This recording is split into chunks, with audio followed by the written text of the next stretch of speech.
everyone. I am here with my mom. Everybody calls her Nana or Linda.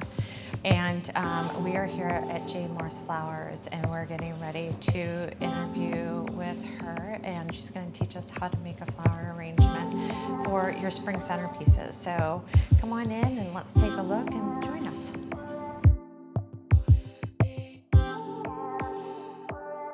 So, hi Jennifer, I'm Dawn. I am a local real estate agent, and I love spring, love our fresh flowers, but I have no idea how to make them last, how to allow them to thrive in my home without having somebody professionally take care of them. So what advice can you give me? Sure. To help these continue to last as long as they can? Yeah.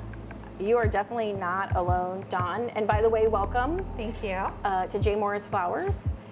So what I tell everybody when they're getting started and they want to maintain flowers in their home is the number one rule of having your flowers last as long as possible is the way you treat the stems when you get them.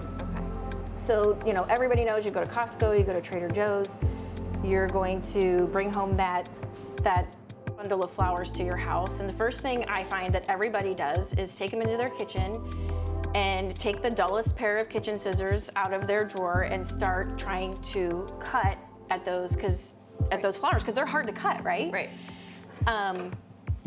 And so what they're doing is, what I tell everybody is you need to slice the end of a flower like it's a tomato. And you know, if you push too hard on a tomato, you're gonna crush it. Right. Well, that's the same thing with a flower stem. So there are different tools that we use here, professional tools. This I wouldn't advise right away. It's something you have to learn. It's a floral knife. But let's say a really sharp shear that you have. And what you wanna do is you wanna slice through the stem. You don't wanna crush it. Okay. So, and again, the angle, everybody always says, should I cut it on an angle? Yes. Right. And so you wanna slice through it like that. And you see in that stem is a wonderful little system of cells that bring the water up to the bloom. And if you damage that, its ability to drink water is limited. Okay. And it'll only take a matter of days before it dies. Interesting. Right? So it's almost like little tubes that run all the way up, and if you crush the tubes, it doesn't absorb any of the water to take to the bloom. Exactly. Okay. And I mean, I can do it again. Like this is a rose, right? Actually, a tulip is really fun because it's really kind of soft like a tomato. So you just slice right through that. If I were to squeeze that really hard and I damage all that beautiful those cells, and again, they're like little pockets and they like share water all the way up the top. Like we go back to like 6th grade science on this, right? Yeah. That again, so that's gonna give it the best chance of living as long as this cut flower was intended to live. Okay, perfect. And then does it matter what you put inside of the water, or do you need any type of vitamins and things like that come with it? Always. They always say, should I put the packet that comes with my bunch from Wegmans or whatever? It always has that little packet. Right. Absolutely. You always want to put that in there. I have a little more because we use bigger quantities here. But that is a little bit of sugar. It is a little bit of bleach to keep the algae down in the vase. Right. And then you always want, and I don't know if I can do it with this, I may have to do it with a flower stem, but you want to agitate the water.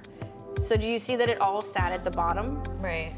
It will continue to just sit there until I move the water around. Okay. And then it'll start doing its job. Oh, perfect. Mm-hmm. Now, should that be changed out intermittently through the life of the bouquet? Absolutely, yes. It's so funny, my mother is like the best person at making an arrangement last and last and last.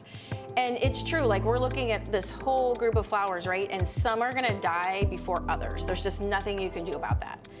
But if you do, let's say I have my arrangement there and I pick it up and I pull it out and I dump this water out and change it.